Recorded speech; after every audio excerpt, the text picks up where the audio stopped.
Hello everyone, welcome back to my channel. कैसे हो आप सभी? आई एम श्योर कि आप सभी लोग ठीक होंगे। तो चलिए हम लोग आज का वीडियो स्टार्ट करते हैं।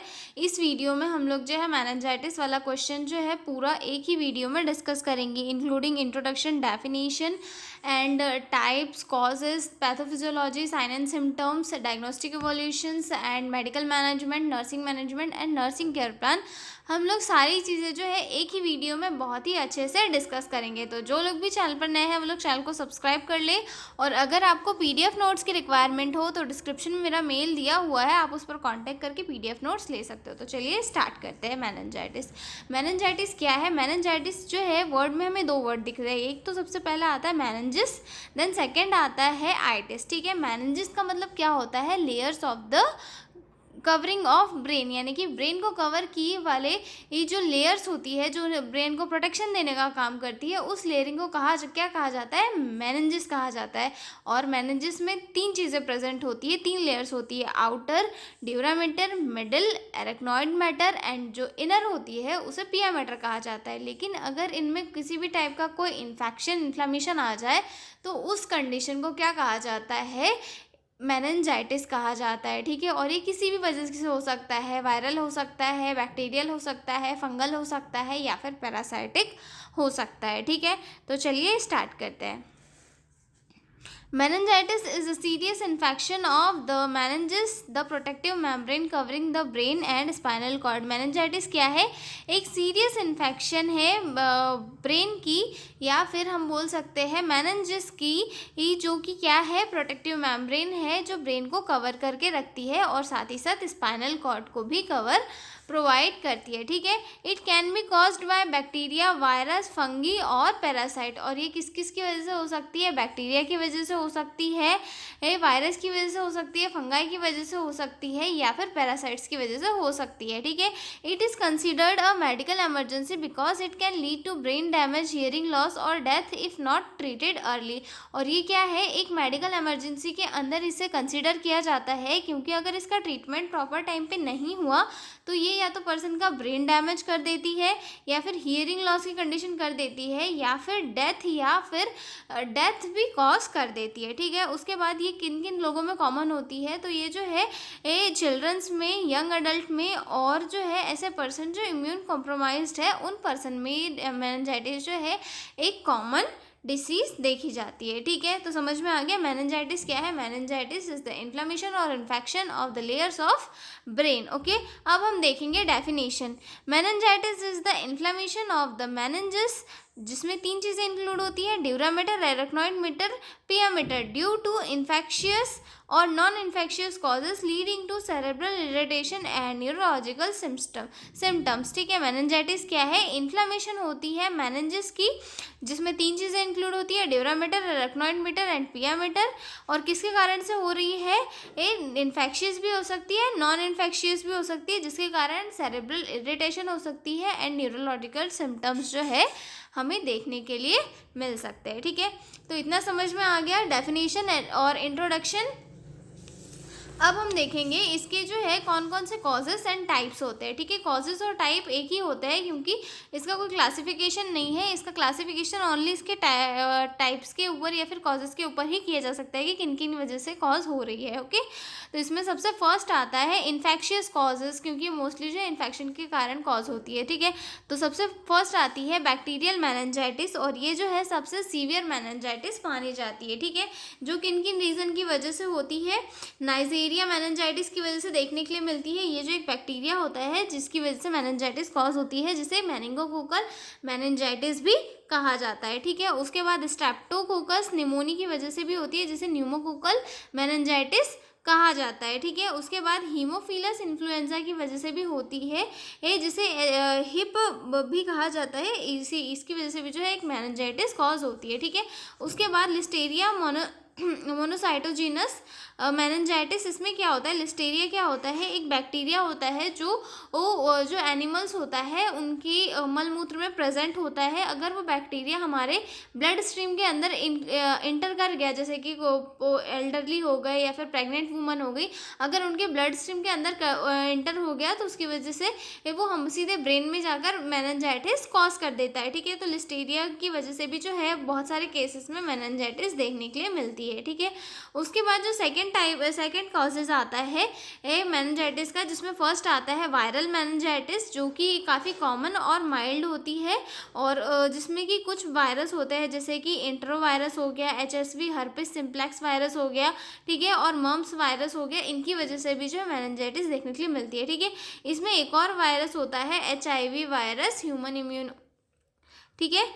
इम्यूनो डेफिशिएंसी वायरस, जिसकी वजह से भी जो है मेनिंजाइटिस हमें देखने के लिए मिलती है। ठीक है, उसके बाद जो अगला पॉइंट आता है हमारा फंगल मेनिंजाइटिस, जिसमें जो है क्रिप्टोकोकस फंगाई की वजह से भी होता है, और कैंडिडा की वजह से भी जो है मेनिंजाइटिस कॉज होता है। ठीक है, और अगला पॉइंट आता है पैरासाइटिक मेनिंजाइटिस, उसकी वजह से भी कॉज होता है। ठीक है, एक और है ट्यूबरकुलोसिस मेनिंजाइटिस, जो माइकोबैक्टीरियम ट्यूबरकुलाई बैक्टीरिया की वजह से कॉज होता है। ठीक है, अब अगला पॉइंट आता है हमारा उसमें नॉन इन्फेक्शियस कॉजेज में, जैसे कि सर्टन ड्रग्स हो गए, एनासाइड्स हो गया, या फिर कुछ एस्टेरॉइड्स हो गए, उनकी वजह से भी जो है मेनिंजाइटिस कॉज होती है। ठीक है, उसके बाद ऑटो इम्यून डिसीजेस हो गई, उनकी वजह से भी कॉज होता है। ठीक है, और कैंसर हो गया, या फिर कैंसर की वजह से भी जो है मेनिंजाइटिस कॉज होती है, जिसमें कार्सिनोमेटस मेनिंजाइटिस जो होती है वो कैंसर की वजह से कॉज होती है। ठीक है, और अगर हेड ट्रॉमा हुआ है, ब्रेन सर्जरी हुआ है, और उसकी वजह से जो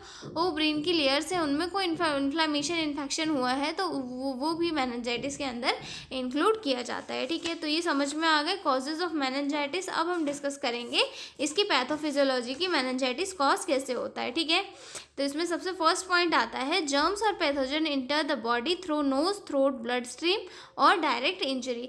जर्म या फिर पैथोजन जैसे कि बैक्टीरिया, वायरस या फिर पैरासाइट्स जो भी है, वो बॉडी में किसके थ्रू एंट्री लेते हैं, थ्रोट, ब्लड स्ट्रीम या फिर डायरेक्ट इंजरी के थ्रू वो जो है हमारी बॉडी में एंट्री लेते हैं, क्योंकि हमारी बॉडी को जो है पहले से ही हमारी स्किन कवर करके रखती है। ठीक है, लेकिन अगर कोई कट वगैरह लग गया हो, या फिर हम जब सांस लेते हैं या फिर कुछ खाते हैं, तो उसकी वजह से अगर कोई बैक्टीरिया हमारे बॉडी के अंदर एंट्री ले लेता है, तो बैक्टीरिया क्या करता है, हमारी बॉडी में एंट्री लेने के बाद में हमारे ब्लड स्ट्रीम में जाकर मिल जाता है। ठीक है, जर्म्स रीच जर्म्स क्या करते हैं, ब्लड में पहुंच जाते हैं। ठीक है, germs cross blood brain barrier, और जर्म्स क्या करते हैं फिर, जो ब्लड ब्रेन बैरियर होता है, जो कि प्रोटेक्टिव बैरियर होता है हमारे ब्रेन को प्रोटेक्ट करने के लिए, तो उसे तोड़ देता है, और जब वो टूट जाता है तो इन्फेक्शन जो होता है सीधा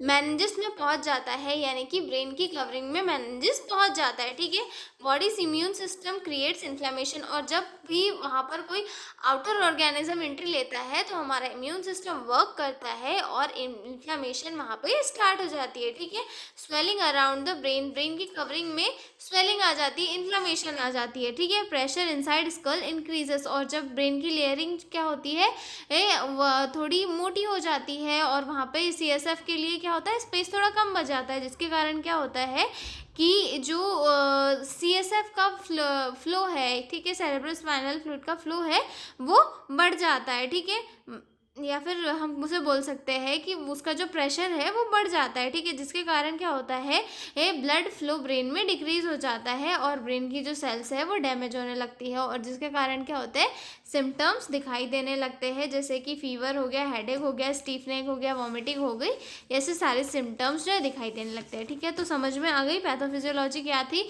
अब हम देखेंगे इसके सिम्टम्स की, कौन कौन से सिम्टम्स हमें देखने के लिए मिलेंगे। ठीक है, तो इसमें जनरल सिम्टम्स आते हैं जो लगभग सभी मेनिंजाइटिस में देखने के लिए मिलता है। ठीक है, तो इसमें हाई फीवर देखने के लिए मिलेगा, क्योंकि पेशेंट को क्या है, इन्फेक्शन है, और इन्फेक्शन की वजह से क्या होता है, पेशेंट को फीवर आता है, इसमें हाई फीवर देखने के लिए मिलेगा।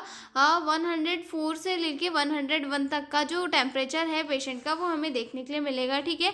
सीवियर हेडेक होगा क्योंकि ब्रेन में इंट्राक्रेनियल प्रेशर जो है वो बढ़ा हुआ रहेगा, और जो ब्रेन की लेयर्स है वो उनकी स्वेलिंग बढ़ी हुई रहेगी, जिसकी वजह से क्या होगा, सीवियर हेडेक होगा, पेशेंट को नॉजिया होगा, वोमिटिंग होगी। एंड जो एक मोस्ट इम्पॉर्टेंट साइन जो है मेनिंजाइटिस का वो होता है फोटोफोबिया, यानी कि पेशेंट को जो है लाइट से डर लगता है, लाइट से इरिटेशन होती है, उसका जो वो ब्रेन होता है वो लाइट सेंसिटिव हो जाता है, मतलब उसे लाइट की प्रेजेंट बिल्कुल अच्छी नहीं लगती, उसे लाइट से जो है इरिटेशन होने लग जाती है, ठीक है। उसके बाद जो अगला पॉइंट आता है, मैनेंजियल सिम्टम्स हमें क्या क्या देखने के लिए मिलता है, जिसमें एक क्लासिकल ट्रेड होता है जिसमें 3 चीज़ें इंक्लूड होती है, फीवर, स्टीफ नेक, अल्टर्ड मेंटल स्टेटस, मतलब कि इन्फेक्शन है इसकी वजह से फीवर होगा। देन वहाँ पर अगर CSF में अगर कोई इन्फेक्शन है, या फिर जो CSF की कवरिंग है यानी कि जो मैनेंजिस है उनमें इन्फेक्शन है, जिसकी वजह से स्टीफनेस देखने के लिए मिलेगी। और जो मेंटल स्टेटस है पेशेंट का वो भी हमें अल्टर्ड देखने के लिए मिलेगा, ठीक है, मतलब इरिटेशन होने लगेगी, पेशेंट को सीजर वगैरह आने लगेंगे, ये सारी चीज़ें जो है पेशेंट में होने लगेगी, ठीक है। अल्टर्ड सिम्टम्स में ये 3 चीज़ें इंक्लूड होती है, ठीक है। और जो फिर नेक्स्ट पॉइंट आता है न्यूरोलॉजिकल सिम्टम्स, न्यूरोलॉजिकल सिम्टम्स में जो है कौन से सिम्टम्स दिखाई देते हैं, इसमें सीजर्स दिखाई देते हैं पेशेंट में, ठीक है, मिर्गी के झटके, पेशेंट कंफ्यूज रहता है, और साथ ही इरिटेबिलिटी हमें देखने के लिए मिलती है, और पेशेंट कुछ केसेस में जो है कोमा में भी चला जाता है, ठीक है। तो ये न्यूरोलॉजिकल सिम्टम्स हो गए। उसके बाद जो है कुछ पॉजिटिव साइन होते हैं जो मेनिंजाइटिस के इसमें हमें देखने के लिए मिलते हैं, ठीक है। तो जिसमें सबसे फर्स्ट आता है कैर्निंग साइन। कैर्निंग साइन में जो है हमें ये पता चलता है कि जो पेशेंट है, ठीक है, मतलब जो पेशेंट है उसे अगर हम सुपाइन पोजीशन में लिटा देते हैं, तो सुपाइन पोजीशन में लिटाने के बाद में जो पेशेंट है वो अपने हिप को और नी को 90 डिग्री एंगल पे अगर बैंड करता है, ठीक है, मतलब मान लो ये पेशेंट है सुपाइन पोजीशन में लेटा हुआ है, ठीक है, और ये अपनी हिप को और अपने नी को 90 डिग्री के इसमें बाइंड करने की कोशिश करता है। मान लो ये उसका पैर हो गया, 90 डिग्री के इसमें ये ऐसा बैंड करता है, और अगर नर्स उसे जो है एक्सटेंड करने की कोशिश करती है, ऊपर करने की कोशिश करती है, यहाँ से यहाँ लेके जाने की कोशिश करती है, तो पेशेंट को जो है सीवियर पेन फील होता है, पेशेंट को बहुत ज़्यादा दर्द होता है, ठीक है। तो इसे क्या कहते हैं, कैर्निंग साइन कहते हैं। जो अगर पॉजिटिव आ रहा है, पेशेंट को बहुत ज़्यादा अगर सीवियर पेन हो रहा है, तो इसका मतलब ये है कि मेनिंजिस में इन्फ्लेमेशन है और साथ ही साथ इन्फेक्शन भी है।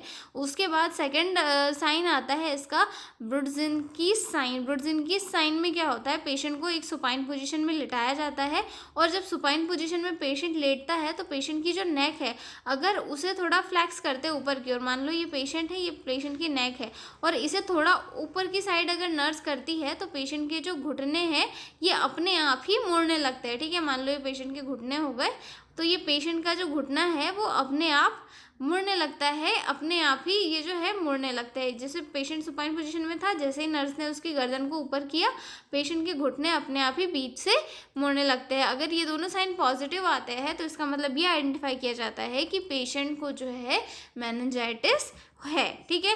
उसके बाद कुछ इन्फेंट में साइन एंड सिम्टम्स देखने के लिए मिलते हैं, ठीक है, जिसमें सबसे फर्स्ट आता है बल्जिंग फॉन्टेनल, ठीक है, मतलब जो फॉन्टेनल होते हैं एंटीरियर एंड पोस्टीरियर फॉन्टेनल, जब बच्चा पैदा होता है तो उस टाइम पे जो है फॉन्टेनल में हमें बल्जिंग देखने के लिए मिलेगी, ठीक है, और पुअर फीडिंग देखने के लिए मिलेगी, और साथ ही साथ इरिटेबिलिटी हमें बच्चों में देखने के लिए मिलेगी, ठीक है। अब हम देखेंगे अगला पॉइंट, यानी कि इसके डायग्नोस्टिक इवोल्यूशंस कि कौन कौन से डायग्नोस्टिक इवोल्यूशंस किए जाते हैं मेनिंजाइटिस की कंडीशन में, ओके। है कि कैसे जो है मेनिंजाइटिस को आइडेंटिफाई किया जाए, जिसमें सबसे फर्स्ट आता है हिस्ट्री कलेक्शन। हिस्ट्री कलेक्शन में पेशेंट को कफ, कोल्ड, फीवर वगैरह तो नहीं था, या फिर कोई रेस्पिरेटरी इन्फेक्शन तो नहीं था, जैसे कि निमोनिया वगैरह हो गया, या फिर आई में कोई इन्फेक्शन तो नहीं था, ठीक है, या फिर ओटाइटिस मीडिया जैसे कोई इन्फेक्शन तो नहीं था। सारी चीज़ें जो है हिस्ट्री में ली जाती है, ताकि जो है सस्पेक्ट किया जा सके कि किस टाइप के बैक्टीरिया की वजह से हुआ है, ठीक है। और साथ ही साथ ये भी चेक किया जाता है कि पेशेंट को कहीं हेड इंजरी तो नहीं हुई थी पास्ट कुछ टाइम में, या फिर सर्जरीज तो नहीं हुई थी, ये भी जो है हिस्ट्री कलेक्शन में लिया जाता है, ठीक है। उसके बाद अगला पॉइंट आता है फिजिकल एग्जामिनेशन, पेशेंट का head to toe physical examination किया जाता है। देन आता है third lumbar puncture. Lumbar puncture जो है मेनिंजाइटिस का एक बहुत इंपॉर्टेंट टेस्ट होता है। जो लंबर पंचर में जो है स्पाइन से स्पाइनल कॉर्ड को का सैंपल स्पाइन में स्पाइनल कॉर्ड के अंदर से जो है सीएसएफ का सैंपल कलेक्ट किया जाता है। सीएसएफ के सैंपल से ही आइडेंटिफाई किया जाता है कि इन्फेक्शन किस रीज़न की वजह से कॉज हुआ है, कौन सा बैक्टीरिया है, वायरस है, किस चीज़ की वजह से इन्फ्लामेशन आई है, ठीक है। सीबीसी एंड ब्लड कल्चर किया जाता है। ब्लड कल्चर से जो है बैक्टीरिया को आइडेंटिफाई किया जाता है या फिर आउटर ऑर्गेनिज्म को आइडेंटिफाई किया जाता है कि कोई बैक्टीरिया है, वायरस है या किस चीज़ की वजह से जो है इन्फ्लामेशन कॉज हुई है, ठीक है। सिटी स्कैन किया जाता है, एमआरआई किया जाता है, पीसीआर किया जाता है, पॉलीमरेज चेन रिएक्शन। ये जो है वायरल मेनिंजाइटिस को डिटेक्ट करने के लिए एक किया जाने वाला एक टेस्ट होता है जो काफ़ी फास्ट होता है और काफ़ी एक्यूरेट टेस्ट होता है, ठीक है।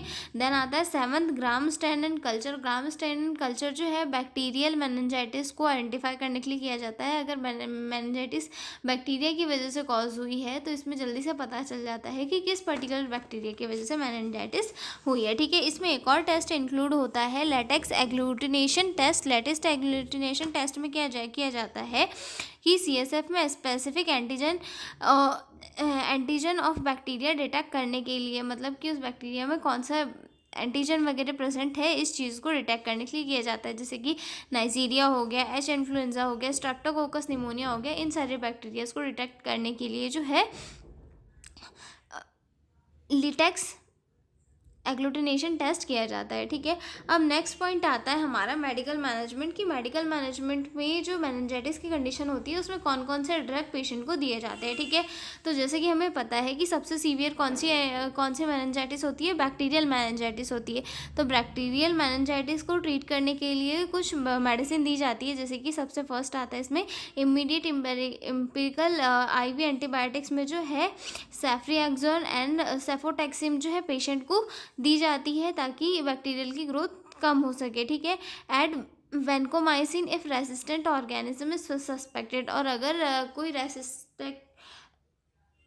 रेसिस्टेंट ऑर्गेनिज्म अगर सस्पेक्ट हुआ है, पता चला है, तो वहाँ पर क्या किया जाता है, वेनकोमाइसिन को पेशेंट को दिया जाता है, वेनकोमाइसिन को, ठीक है। Add penicillin in elderly for listeria. और जो है पेनिसिलिन को ऐड किया, एम्पिसिलिन को ऐड किया जाता है एल्डरली पेशेंट में, क्योंकि एल्डरली पेशेंट का जो इम्यून सिस्टम होता है वो वीक होता है। तो लिस्टेरिया क्या होता है, लिस्टेरिया की एक ऐसी कंडीशन होती है जहाँ पर लिस्टेरिया क्या होता है, एक मतलब ऐसा बैक्टीरिया होता है जो जानवरों के मल में पाया जाता है और अगर वो बॉडी में एंटर कर जाता है तो मेनिंजाइटिस जैसी कंडीशन को कॉज कर देता है। तो लिस्टेरिया से प्रिवेंट करने के लिए जो एल्डरली पेशेंट होता है उनकी एंटीबायोटिक्स में जो है एम्पिसिलिन को ऐड किया जाता है, ओके। अब अगला पॉइंट जो आता है हमारा अदर मेडिसिन जो कि ट्रीटमेंट में ऐड की जाती है, जिसमें सबसे फर्स्ट आता है डेक्सामेथाजोन, जो कि इन्फ्लामेशन को रिड्यूस करने के लिए और हियरिंग लॉस से बचाने के लिए दी जाती है पेशेंट को, ठीक है। एंटीबायोटिक्स दी जाती है फीवर को रिड्यूस करने के लिए, ठीक है। एंटी कन्वल्सन दिए जाते हैं ताकि सीजर्स को प्रिवेंट किया जा सके, ठीक है। आईवी फ्लूइड दिए जाते हैं और ऑक्सीजन थेरेपी जो है पेशेंट को दी जाती है, ठीक है। नेक्स्ट पॉइंट आता है हमारा वायरल मेनिंजाइटिस। वायरल मेनिंजाइटिस जैसे कि हमें पता है बैक्टीरियल मेनिंजाइटिस से कम सीवियर होती है, तो इसके लिए जो है कुछ सपोर्टिव ट्रीटमेंट दिए जाते हैं। जैसे कि पेशेंट को रेस्ट करने के लिए कहा जाता है, फ्लूइड्स दिए जाते हैं, एंटीबायोटिक ड्रग दिए जाते हैं और एनाल्जेसिक दिए जाते हैं, ठीक है। एसाइक्लोवियर फॉर HSV मेनिंजाइटिस दिया जाता है, एसाइक्लोवियर दिया जाता है HSV मेनिंजाइटिस के लिए, ठीक है। उसके बाद अगर पेशेंट को जो है फंगल मेनिंजाइटिस हो तो फंगल मेनिंजाइटिस की कंडीशन में पेशेंट को जो है एम्फोटेरिसिन B दिया जाता है और दूसरा ड्रग आता है इसमें फ्लूसाइटोसिन करके जो दूसरा ड्रग है वो पेशेंट को दिया जाता है, ठीक है। उसके बाद एक और जो हमारी मेनिंजाइटिस होती है जो ट्यूबरकुलोसिस की वजह से कॉज हो रही है, जिसमें जो है एंटी ट्यूबरकुलर ड्रग पेशेंट को दिए जाते हैं। जो मेनिंजाइटिस माइकोबैक्टीरियम ट्यूबरकुलोसिस की वजह से कॉज हो रही है उसमें जो है एंटी ट्यूबरकुलर ड्रग दिए जाते हैं, जिसमें क्या आता है, आइसोनियाजाइड आता है, रिफाम्पिसिन आता है, पायराजिनामाइड आता है, इथाम्ब्यूटोल आता है एंड स्टेरॉइड्स पेशेंट को दिए जाते हैं, ठीक है। अब अगला पॉइंट आता है हमारा नर्सिंग मैनेजमेंट कि नर्सिंग मैनेजमेंट में क्या क्या किया जाता है। तो सबसे पहले जो है हमारी प्राइमरी जो नीड होती है ABC यानी कि एयरवे, ब्रीथिंग एंड सर्कुलेशन को मेंटेन किया जाता है, ठीक है। Control fever, check temperature and give antipyretic. अब इन्फेक्शन वाला पेशेंट है, मेनिंजाइटिस वाला पेशेंट है, तो पेशेंट को क्या दिया जाता है, सबसे पहले फीवर को रिड्यूस करने के लिए एंटीबायोटिक्स वगैरह दी जाती है, ठीक है। Assess severity of headache, give analgesic as prescribed. और हेडेक की सीवियरिटी हमें देखनी है और जो है जिस टाइप से एनाल्जेसिक प्रिस्क्राइब की गई है उसके अकॉर्डिंग हमें पेशेंट को देना है ताकि हेडेक को कम किया जा सके, ठीक है। Watch for seizures activity, keep rails padded. और जो है सीजर एक्टिविटी के लिए मिर्गी को हमें देखते रहना है और हमेशा जो है रेल्स पैडेड पे पेशेंट को रखना है, ठीक है। मेंटेन हाइड्रेशन एंड न्यूट्रिशन, और हाइड्रेशन और न्यूट्रिशन पेशेंट का मेंटेन रखना है, ठीक है। Reduce sensory stimulation, keep the room को डार्क एंड क्वाइट। जैसे कि एक मेनिंजाइटिस वाला पेशेंट होता है, उसे फोटोफोबिया होता है यानी कि लाइट से डर लगता है, वो काफ़ी सेंसिटिव हो जाता है लाइट से, तो हमें जो है रूम में हमेशा डार्क ये रखना है, डार्क थीम रखना है, एक डार्क रूम रखना है ताकि पेशेंट को ज़्यादा इरिटेशन ना हो, ठीक है। Monitor neurological status, check level of consciousness, provide comfort measures, ठीक है। और पेशेंट का जो न्यूरोलॉजिकल स्टेटस है वो हमें चेक करते रहना है, पेशेंट कॉन्शियस है या नहीं ये भी चेक करना है, ठीक है। प्रोवाइड कंफर्टेबल मेजर्स, पेशेंट को जो है कंफर्टेबल पोजीशन हमें प्रोवाइड करनी है, ठीक है। Educate the family about disease treatment and precautions, और जो पेशेंट है उसकी फैमिली को एजुकेट करना है अब related to disease treatment and precautions, ठीक है। तो ये हमारा नर्सिंग मैनेजमेंट हो गया। अब साथ ही आप नर्सिंग डायग्नोसिस देख सकते हो, यहाँ पे 2 नर्सिंग डायग्नोसिस लिखी हुई है। और हम जो है आगे अब देखेंगे केयर प्लान्स। आप लोग देख सकते हो, मैं इसमें केयर प्लान की जो इमेज है वो लास्ट में ऐड कर दूँगी, ठीक है। तो मिलता है अगले वीडियो में, और आप लोग देख लीजिए इमेज जो केयर प्लान की है वो मैं ऐड कर दे रही हूँ, ओके।